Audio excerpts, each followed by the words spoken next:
Si vous voulez bien ouvrir avec moi Matthieu chapitre 19. Nous sommes toujours sur les questions de Jésus. Et ce soir, on va s'intéresser à une question qui est extrêmement intéressante, qui a été posée dans ce cadre-là. C'est Jésus qui dit à quelqu'un, « Pourquoi m'appelles-tu bon ?» Et c'est un passage très très connu, mais je voudrais vous donner une approche peut-être un peu différente encore de ce passage. Si j'étais aux États-Unis et que je disais à l'église « God is good », tout le monde dirait « all the time ». Et ça, c'est un truc qui est un peu comme un réflexe chez les Américains.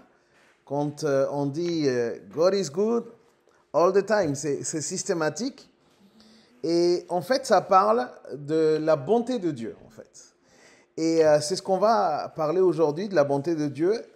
Pour justement, on va d'abord comprendre le contexte de ce qu'on va voir ce soir, pour ensuite nous intéresser à vraiment quelque chose que le Seigneur m'a mis à cœur particulièrement et qui a beaucoup de sens par rapport à ce qui est partagé depuis le début de cette réunion de prière si particulière.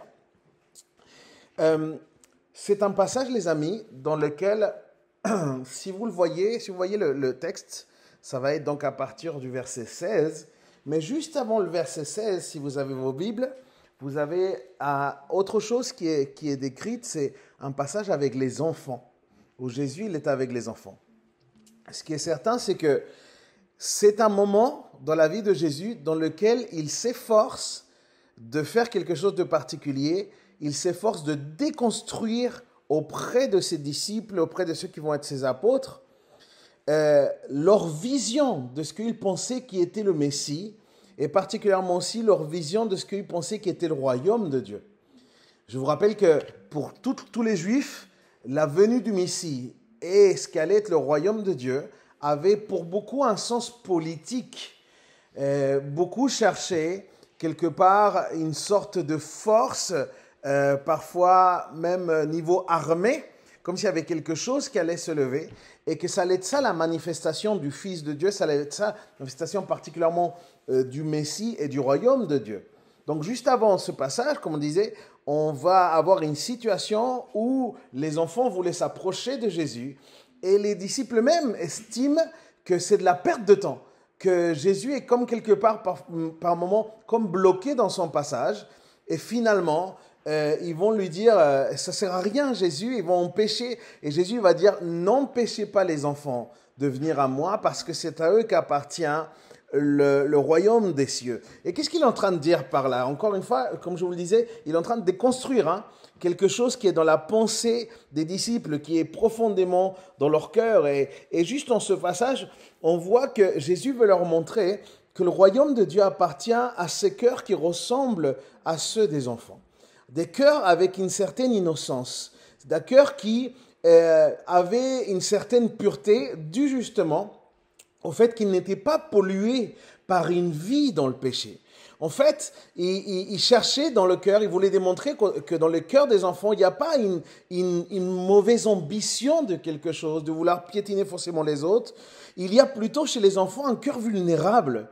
Dans le cœur des enfants, quand les enfants vivent d'une manière saine, ils ont plutôt une estime d'eux-mêmes plutôt correcte. En tout cas, ils ne vont pas forcément vouloir s'imposer sur les autres. Et en fait, ça parle beaucoup de ce que Dieu recherche, parce que Dieu se glorifie dans la faiblesse et Dieu, il est exalté dans ceux qui s'humilient, en fait. Et c'est ça qu'il veut parler, c'est ça qu'il veut dire à ses disciples. Pourquoi? Parce que les disciples, il n'y a pas très très longtemps, quand on voit ce passage, ils se demandaient qui est le plus grand, Jésus? Ils disaient entre eux, mais qui est le plus grand d'entre nous, quoi? Et ils pensaient que le royaume, c'était une affaire politique dans laquelle il y avait des rangs, dans laquelle il y avait des positions. Il ne s'agit pas de ça.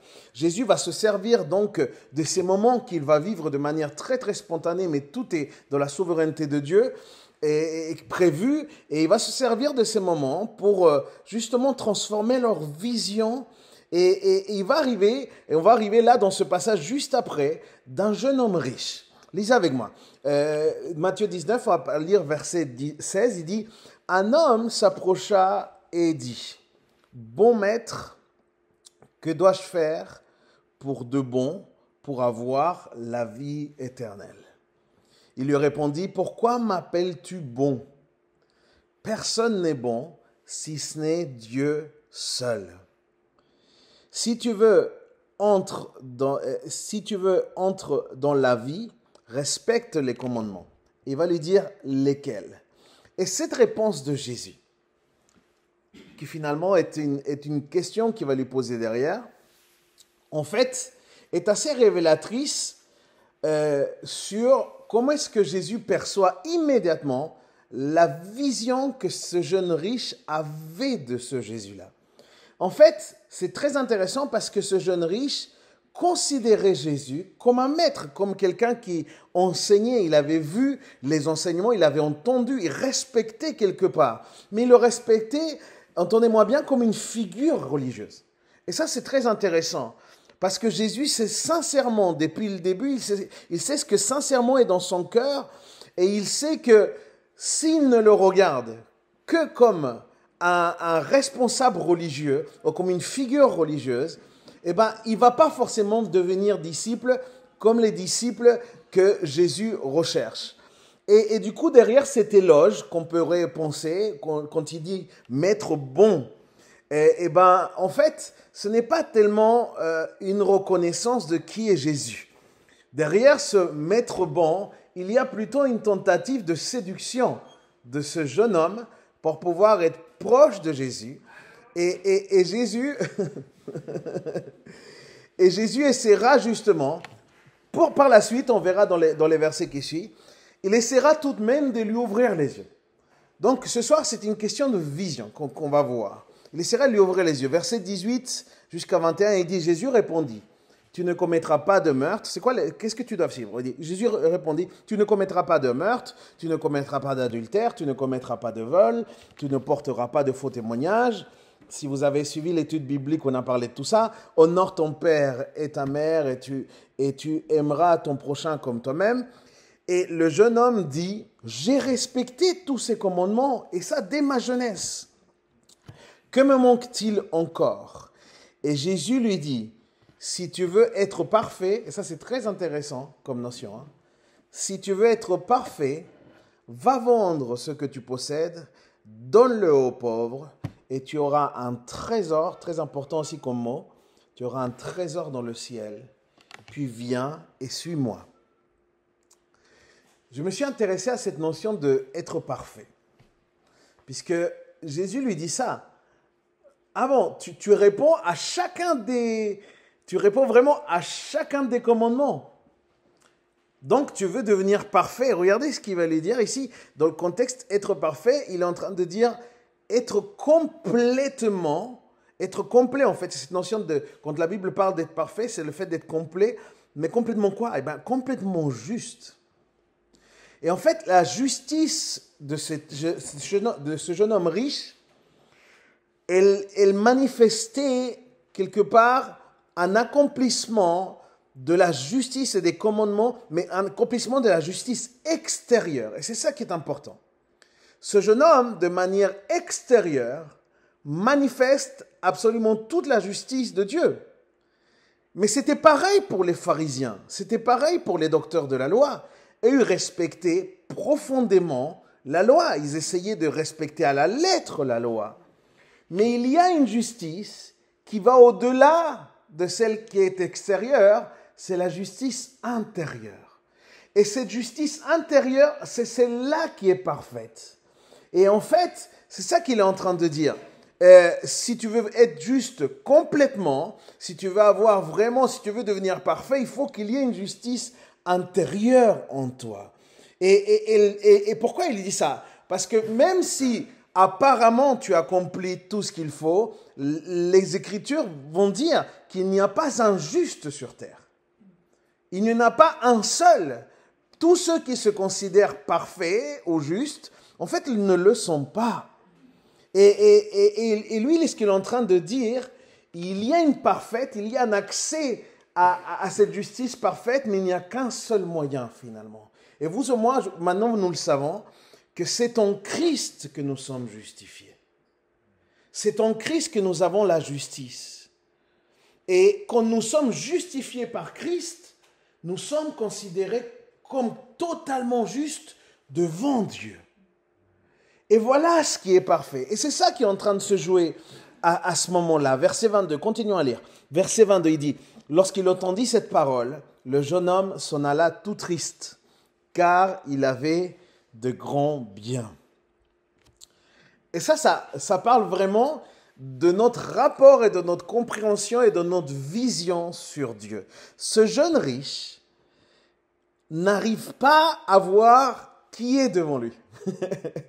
Il n'arrive pas, sa vision l'empêche de voir qui était devant lui. Et parce qu'il est empêché de voir qui est devant lui, il est aussi empêché de voir le salut de Dieu.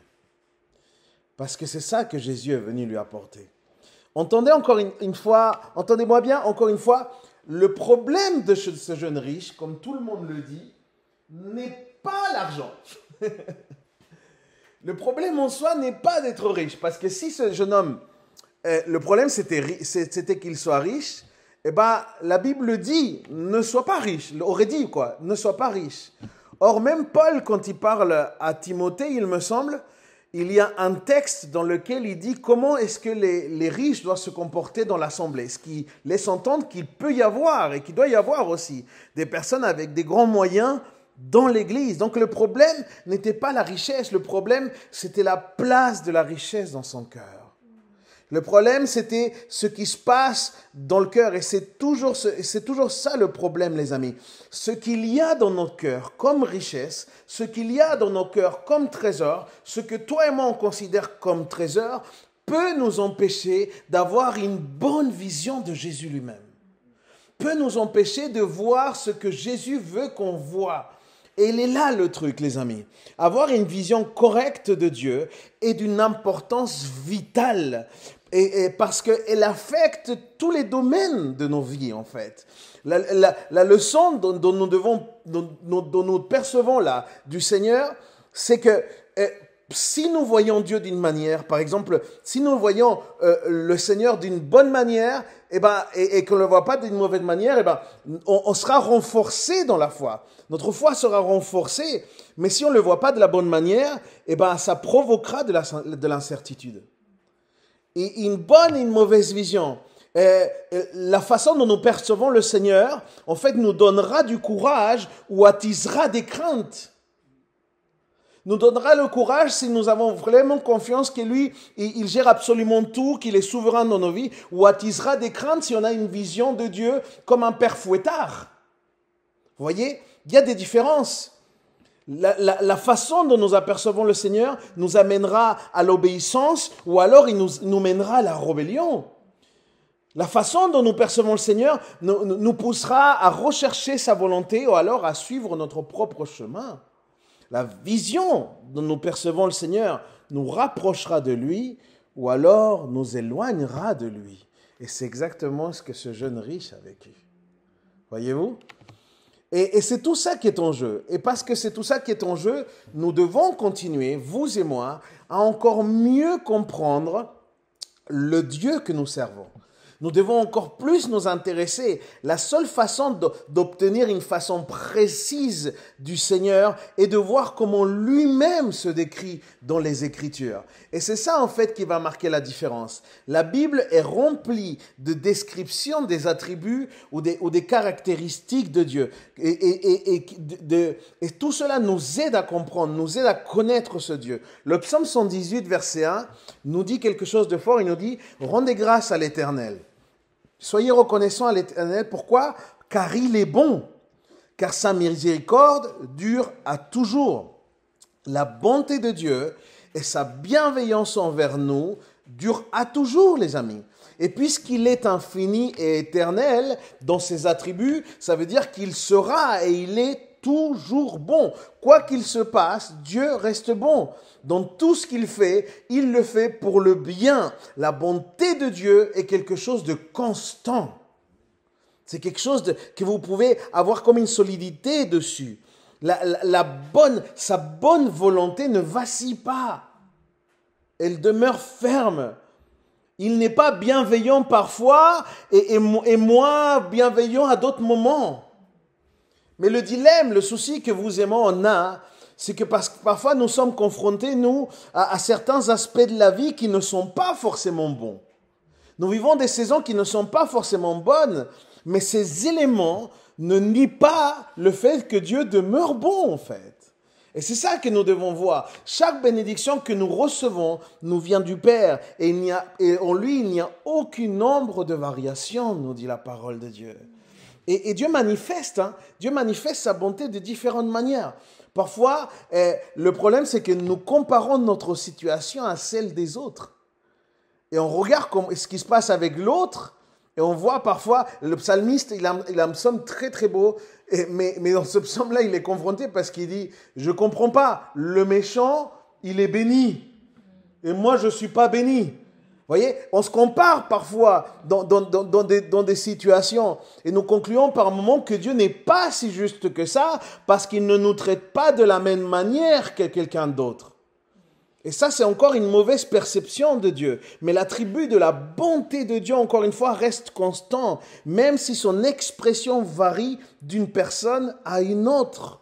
C'est pour ça que la Bible dit, goûtez et voyez combien l'Éternel est bon.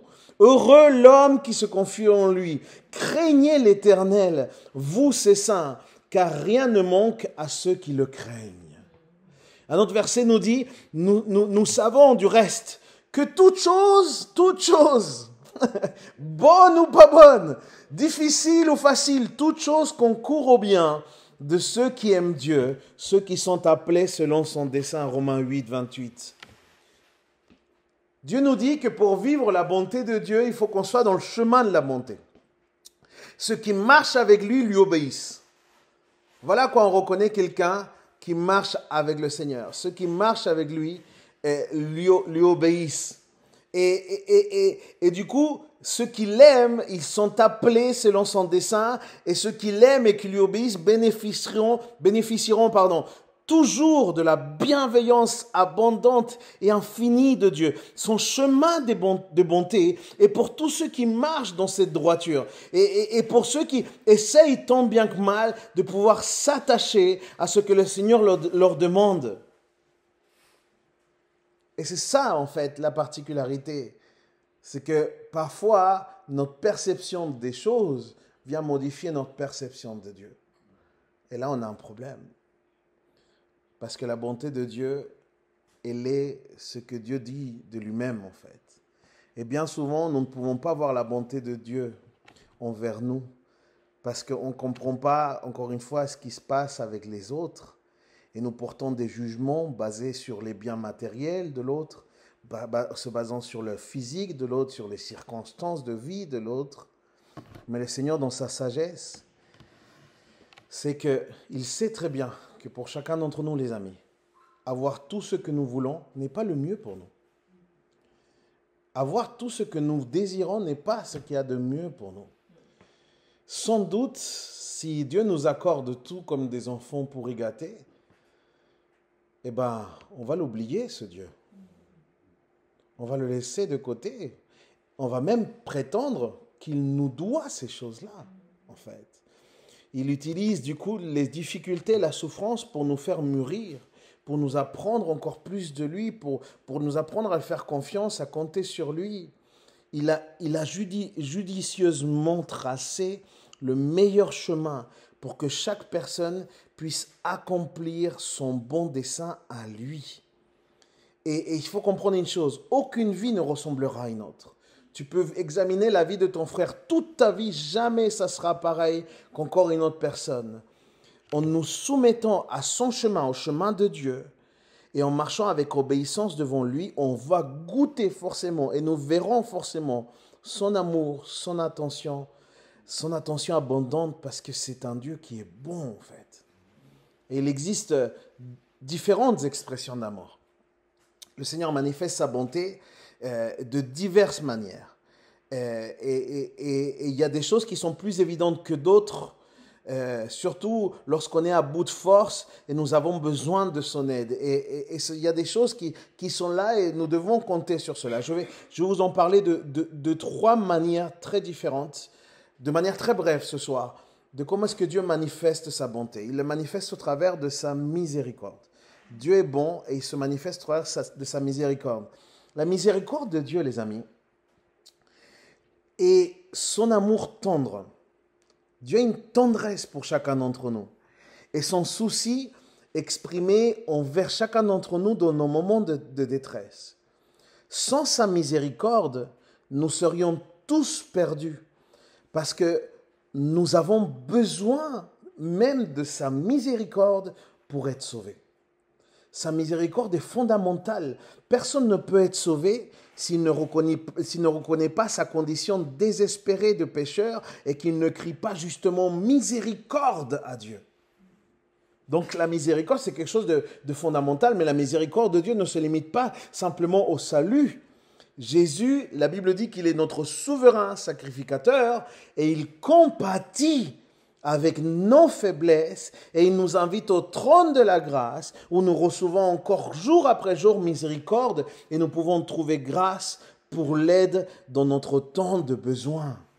Ça, c'est la miséricorde de Dieu. La grâce de Dieu, c'est aussi une manifestation de la bonté. La grâce de Dieu et sa faveur imméritée envers nous tous, mais c'est bien plus que ça. En fait, c'est sa grâce qui a pris la culpabilité, c'est sa grâce qui a pris la culpabilité de nos péchés et l'a placée sur son Fils et l'a amené à la croix. Et puisque Dieu est juste, aucun péché ne peut être ignoré. Donc, chaque péché doit être puni s'il veut demeurer juste. Jésus donc porte la punition que nous méritions afin que Dieu puisse justifier les pécheurs qui sommes toi et moi et qu'on puisse être déclarés justes par sa grâce. C'est dans la mort de son Fils que la bonté de Dieu s'exprime par la grâce envers tous ceux qui croient et qui mettent leur foi en Jésus. Mais nous ne sommes pas seulement sauvés par grâce, nous vivons chaque jour de sa grâce. Et enfin, son amour, comme troisième aspect particulier de cette bonté exprimée. Cette manifestation de sa bonté dépasse toute définition. En fait, l'amour de Dieu est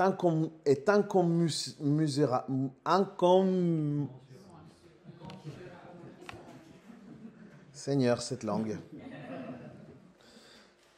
Insondable aussi et indescriptible. Contrairement au nôtre, son amour à lui, il est parfait. Il ne peut être altéré par des influences extérieures parce qu'il fait partie de la nature même de Dieu. Cet amour s'exprime par le don de bénédiction, mais aussi par sa discipline, les amis. Ça veut dire que dans nos souffrances, il nous corrige avec amour afin que nous puissions partager sa sainteté et lui apporter à lui la gloire. Et le summum de son amour, c'est lorsque pour chacun d'entre nous, il envoya son Fils. C'est ça en fait le summum de son amour. En tant que croyant, en tant qu'enfant de Dieu, si on regarde à tous ces aspects, on regarde en fait qu'on est comblé de la bonté de Dieu. On est comblé par la bonté de Dieu. Parce que nous bénéficions de sa miséricorde infinie, nous bénéficions de sa grâce inépuisable et nous bénéficions de son amour sans égal. Tout ça, c'est ce que nous avons en Christ. Mais encore une fois, et je vais finir avec ça, l'un des défis, l'un des problèmes majeurs que nous avons et qui affecte énormément notre vision de Dieu, c'est que nous avons une fâcheuse tendance, par moment ou du moins, à séparer la bonté de Dieu et la souveraineté de Dieu. C'est-à-dire que quand il y a quelque chose de mauvais qui est en train de se passer, on ne le considère pas comme quelque chose nécessairement qui est dans la souveraineté de Dieu. Je me fais comprendre? Et on divorce ces deux réalités alors qu'on ne devrait pas. Et je vais vous dire une chose, Satan depuis toujours veut empêcher que nous puissions voir à quel point Dieu est bon. Satan veut influencer notre façon de voir. Et je le vois dès le début avec Ève. Vous vous souvenez, dans le jardin d'Éden? Et il lui a fait croire que Dieu ne voulait pas, en fait, qu'il soit dans cette plénitude, en fait, qu'il pouvait avoir. Et il va lui faire croire, il va le chuchoter quelque part à l'oreille. Dieu n'est pas si bon que ça, puisqu'il ne te donne pas à manger de tous les arbres. Vous voyez ce que je veux dire? Notre perception de Dieu est quelque chose de très particulier. Et aujourd'hui encore, les amis, tous les chrétiens, nous subissons des attaques très importantes de l'ennemi concernant ce sujet. De manière concrète, voilà ce que l'ennemi fait aujourd'hui. L'ennemi voudra toujours nous faire croire que nous méritons un tas de choses. L'ennemi voudra toujours te faire croire que tu mérites un tas de choses. Et pourquoi il voudra te faire croire que tu mérites un tas de choses? Eh bien, ça, c'est pour que tu arrêtes de valoriser ce que tu as, justement parce que tu ne mérites rien. Et ça, c'est le projet de Satan. Mais la Bible dit que tout ce que nous recevons, tout ce que nous avons, toi et moi, ce n'est que la grâce de Dieu. Ce n'est pas par nos efforts. Je le répète encore une fois, tu as beau te tuer au travail. Si tu as un travail, c'est la grâce de Dieu. Amen. Tu as beau avoir fait des études, etc. Et enfin, tu arrives à ce diplôme ou alors à ce métier que tu aspirais. Et tu te dis, oh, j'ai fait tellement d'efforts. Il y a des millions de personnes qui font beaucoup d'efforts et n'obtiennent pas ça pour autant. Nous ne vivons que par la grâce de Dieu. On ne mérite rien. La seule chose, je vais être complètement honnête avec vous ce soir, la seule chose qu'on mérite, vous et moi, c'est la mort.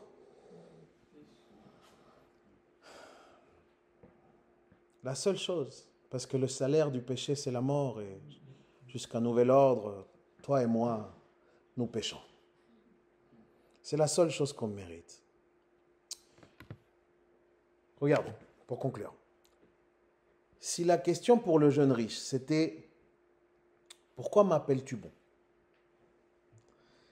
C'est que s'il croyait vraiment que Jésus était ce Dieu de bonté, s'il avait eu la bonne vision de Jésus, alors il aurait obéi. Il aurait tout vendu. Il aurait tout donné et il aurait suivi Jésus. Mais sa perception de Jésus ne lui a pas permis de le voir tel qu'il était. Il ne lui a pas permis de le voir comme un Dieu bon, vraiment bon. Pourquoi? Parce que sa vision était troublée par le trésor qui était dans son cœur. Du coup, je voudrais qu'on réfléchisse ce soir sur quelque chose et on va se mettre debout, si vous le voulez bien, pour prier. Parce que du coup, quand j'étudiais ça, c'est comme si Jésus me posait la question, c'est comme si Jésus nous posait la question à nous ce soir. Écoutez bien. Quelle est la chose, ou alors, quelle est la personne, quel est le bien, quel est le projet que si tu le perdais aujourd'hui, t'empêcherait de voir Dieu comme bon? Wow. Si aujourd'hui tu perdais quelqu'un de cher, est-ce que cela t'empêcherait de voir Dieu comme quelqu'un de bon? Qu'est-ce qu'on pourrait perdre qui nous volerait notre raison de vivre finalement? Et c'est ça le trésor. Et ce que le Seigneur veut, les amis, c'est que Jésus lui-même soit notre trésor. Et Jésus lui seul. Parce que tant que Jésus n'est pas notre seul trésor, quelque part on est en danger. On peut peut-être être dur un peu avec ce jeune riche. Mais nous ne sommes pas si différents que ça par moment de ce jeune riche.